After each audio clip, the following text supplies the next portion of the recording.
और लोग भी कैसे कैसे, पत्नी छोड़िए, पिता छोड़िए, माता छोड़िए, शत्रु भी कैसा भाई। इस कहानी का तो विलेन भी कितना खूबसूरत है, कितना कमाल का विलेन है। उत्तम कुल पुलस्त मुनि नाती, पुलस्त का नाती है भगवान शंकर का अनन्य भक्त, दशग्रीव। 10 सिर नहीं है उसके, ये सम्मित है, ये जो रामलीला में लगा देते हैं। 10 दिमागों के बराबर का आईक्यू है। जिसके ऊपर 10 सिरों की कृपा चलती हो, 10 काम एक साथ करता हो, 10 तरह से सोचता हो, उसका नाम दशानन है। 10 सिर वाला है वो। 9 ग्रह उसके चरणों में लेटे हुए हैं।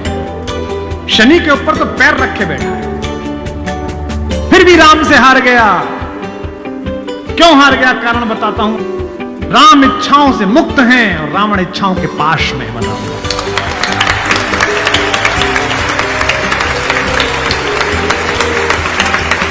फिर जागना कि रावण मनुष्यों पर राज्य करता है, राम मनुष्यता पर राज्य करते हैं।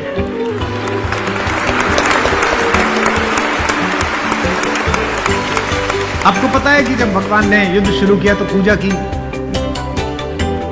राम ने कहा जामवंत से, जामवंत सबसे सीनियर हैं, वो भी ब्रह्मा जी के पोते हैं, रावण के दादाजी के दोस्त हैं, पुलस्त मुनि के नाना के। कहा कि प्रभु महाराज जामवंत जी, मैं युद्ध करने जा रहा हूं, उससे पहले मैं पूजा करना चाहता हूं। जामवंत ने कहा करिए महाराज। तो बोले मेरे आराध्य तो शंकर हैं, शंकर राम की पूजा करते हैं और राम शंकर की पूजा करते हैं। इस कहानी से बड़ा समन्वय किसी का नहीं हो सकता। जामवंत ने कहा पूजा कर लीजिए महाराज। बोले मुझे एक ऐसा पंडित चाहिए जो शैव हो, शिव को मानने वाला, और मैं वैष्णव हूं तो वैष्णव भी। उन्होंने कहा कि इस जंगल में, इस युद्ध क्षेत्र में ऐसा कोई पंडित कहां मिलेगा भगवान। तो उन्होंने कहा पूजा कैसे होगी फिर। तो जामवंत ने कहा एक पंडित मेरे ध्यान में है, पर वो आपका पुरोहित बनेगा नहीं। बोले कौन। बोले पुलस्त मुनि का नाथी महारथी रावण, वो शिव का भक्त है और वैष्णव भी है, उससे करा लीजिए। सोचिए जिसको हराने जा रहे हैं उससे पूजा। राम ने जामवंत से कहा कि महाराज पूछ के तो आइए, अगर महापंडित रावण आज्ञा दे दें इस यज्ञ के लिए तो मैं कर लूं। रावण को पता चला कि जामवंत बुलाने आए हैं। रावण ने अपने सैनिकों से कहा कि जैसे ही दादा जामवंत आए, कोई उनसे प्रश्न ना करे, उन्हें बस महल का मार्ग दिखा दे, हाथ जोड़ के सब चरण छुएं। जामवंत पहुंचे, रावण किले के द्वार पर चरण छूने आया। कहा कि पितामह मैं आपको प्रणाम करता हूं, मैं धन्य हुआ कि आप पधारे। जामवंत ने कहा कि मैं बहुत प्रसन्न हुआ तुम्हारी अतिथि सेवा देखकर। बिठाया, पूछा कैसे आए हैं। जामवंत ने कहा मैं एक इच्छा लेकर तुम्हारे पास आया हूं। एक मेरे साथ 2 जजमान हैं, वो एक यज्ञ करना चाहते हैं युद्ध शुरू करने के लिए। उन्हें एक ऐसे पंडित की आवश्यकता है जो शैव भी हो और वैष्णव भी। तुमसे अधिक गुणी व्यक्ति तो पृथ्वी पर नहीं है, क्या उनका पुरोहित बन सकोगे। क्या पूछा रावण ने, पहला क्या करैक्टर है। वाह। रावण ने कहा जहां तक मुझे सूचना है, आपके दोनों यजमान अयोध्या के निर्वासित राजकुमार राम और लक्ष्मण तो नहीं है। जामवंत ने कहा हां दशरथ, वे ही दोनों हैं, क्या आप स्वीकार करेंगे। उसने हाँ ना नहीं करी। फिर बोला क्या उनके यज्ञ का उद्देश्य लंका विजय। जामवंत ने कहा हाँ उनका यही उद्देश्य है, क्या आप स्वीकार करेंगे। उसने कहा मैं तो जिज्ञासा के लिए पूछ रहा था, अन्यथा द्वार पर आकर किसी पंडित से कोई यज्ञ के लिए कहे, अस्वीकार करना उसका धर्म ही नहीं है। मैं आपके साथ चलूंगा और उनका यज्ञ कराऊंगा।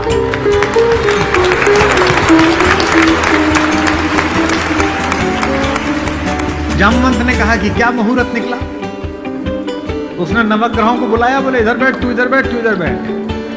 वो तो अपने ही हाथ में था, तू मिनिस्टर ऑफ स्टेट, तू फुल कैबिनेट। बता कितने बजे। बोले जी सुबह 5:30 बजे ब्रह्म मुहूर्त में, जिसमें हम पैदा हुए।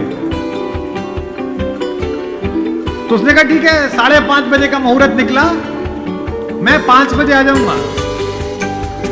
जामवंत ने कहा आचार्य हो गया अब तो रावण, आचार्य पूजा के लिए क्या व्यवस्था करनी है, क्या सामग्री लाऊं? उसने कहा आपके यजमान, मेरे यजमान जंगल में हैं।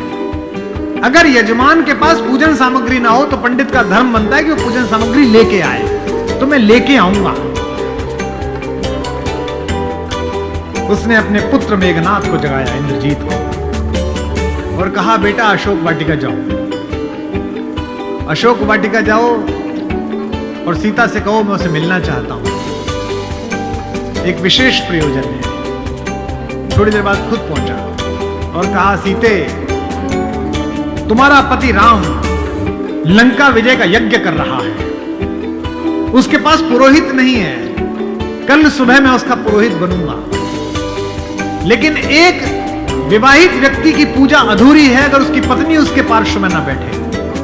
क्योंकि तुम उसकी पत्नी हो, तो सुबह ये इंद्रजीत रथ लेकर आएगा, तुम स्नान करके नया वस्त्र पहनकर इस रथ में बैठ जाना, क्योंकि मेरे यजमान की पूजा पूर्ण होनी चाहिए, मैं पूर्ण पूजा का पुरोहित नहीं हूं।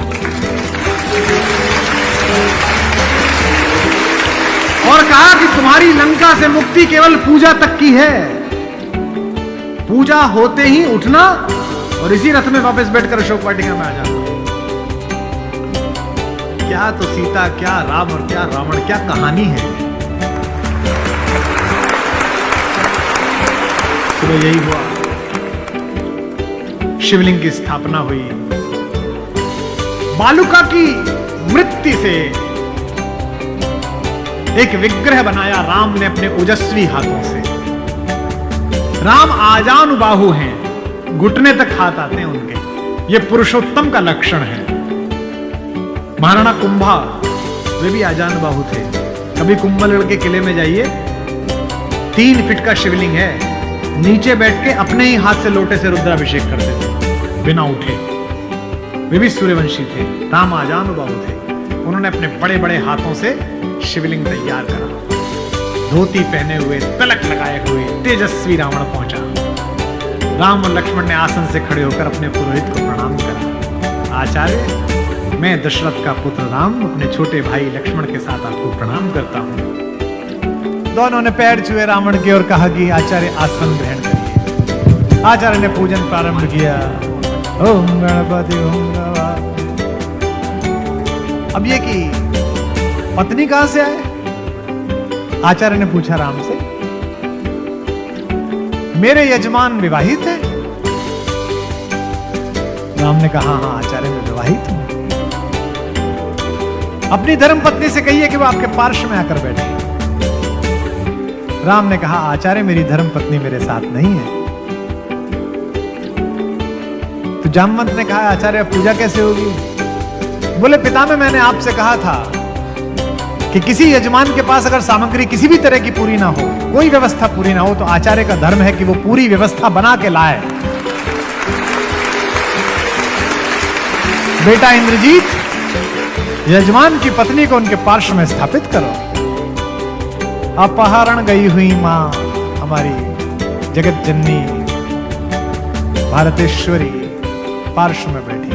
पूजन प्रारंभ हुआ, सारी अर्चना हुई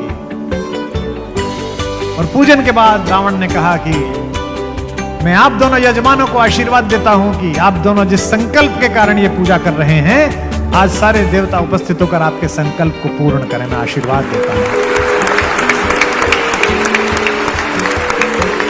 हमारे गांव में गीत गाया जाता था, बना पुरोहित रामचंद्र का जय का वर दे आया।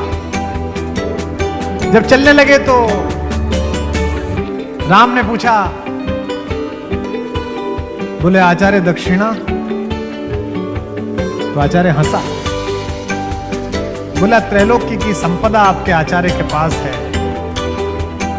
कुबेर का रथ आपके आचार्य के पास है, ऐसे में मेरा वनवासी मुझे क्या दक्षिणा देगा मेरा यजमान? तो राम ने कहा कि मैं रघुवंशी हूं, दक्षिणा के बिना पूजा कराना मेरे लिए निष्फल हो जाएगा। आप दक्षिणा तो मांगिए। तो रावण ने कहा कि मैं आपसे समय पर दक्षिणा मांगूंगा। राम ने कहा उस समय में देने योग्य बचा या ना बचा? आचार्य बता तो दीजिए कि दक्षिणा क्या है। आचार्य ने दक्षिणा मांगी, उस पर रावण को भी राम की तरफ से प्रेम भेजा जा सकता है। आचार्य ने कहा मेरी दक्षिणा यही है कि आचार्य का जब अंतिम समय आए तब दोनों यजमान मेरे सामने उपस्थित रहे। एक अंतर समझ लेना राम और रावण में। आप ढूंढना आपके अंदर रावण है कि राम है। राम के पास जो है वो पर्याप्त है और रावण को जो प्राप्त है वो पर्याप्त नहीं है। रावण के पास पंचकन्याओं में पूजित हमारे मेरठ की पंचकन्याओं में सबसे सुंदर स्त्री मंदोदरी जैसी सती मां उनकी पत्नी है, लेकिन उसके बाद भी जंगल में घूमते हुए एक तपस्वी की वलकल पहने हुए युवती को अपनी रानी बनाना चाहता है। लेकिन युद्ध के आखिरी दिन जब रावण पड़ा हुआ है नीचे, निश्चेष्ट उसका शव पड़ा हुआ है, तो मंदोदरी ने विलाप करने के बाद पूछा वो कहां गया जिसने इसे मारा? लोगों ने कहा वहां बैठा समुद्र के किनारे, शाम ढल रही है, सूरज डूबने वाला है और रघुवंशी राम उदास एक पत्थर पर बैठे हुए कि इतना रक्तपात क्यों हुआ। दुखी है राम लाशों को देखकर। मंदोदरी गई, कमांडो खड़े हुए हैं उनको रोकने के लिए, लेकिन देखा कि माता मंदोदरी आ रही है तो पुलिस वाले हट गए, वानर हट गए, पीछे से पहुंची। चिंताग्रस्त राम ने अचानक एक स्त्री की छाया देखी जो पैर के आसपास आ रही है। राम सचेत होकर उठे और पलटकर कहा कि देवी मैं आपको प्रणाम करता हूं, इस निर्जन रण क्षेत्र में आप कौन हैं? मंदोदरी ने कहा हे राम, मैं रावण की दुर्भाग्यशाली पत्नी मंदोदरी हूं।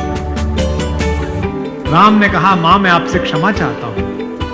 आपका पति बड़ा तेजस्वी था, महाज्ञानी था, उच्च कुल में पैदा हुआ था, ब्रह्मा का वंशज था, लेकिन उसने अनीति की थी इसलिए मुझे उसको मारना पड़ा। मैं आपके इस शोक के लिए क्षमा चाहता हूं। मंदोदरी ने कहा मैं इसलिए नहीं आई कि मैं तुम्हें कोसूं। राम ने पूछा फिर किस लिए आई मां? मंदोदरी ने कहा मैं देखने आई थी कि जिसने पूरी दुनिया पराजित कर दी, जिसने तेरे पूर्वज मानधाता तक को स्वर्ग में जाके चुनौती दे दी, जो कुबेर को कालर से पकड़ के नीचे ले आया, उस महापराक्रमी को हराया किसने? ऐसा उसमें क्या है जो मेरे पति में नहीं था? तो राम ने पूछा कि मां आपको पता चला क्या है? बोले हाँ पता चल गया, आने से पहले ही पता चल गया। राम ने पूछा क्या अंतर है? बोले राम एक मेरा पति था जो मेरी जैसी सुदर्शना होते हुए भी तेरी पत्नी चाहता था, एक तू है कि पीठ पर से भी परिस्त्री की छाया पड़ी है तो उठकर खड़ा हो गया है। ये उसमें तुझ में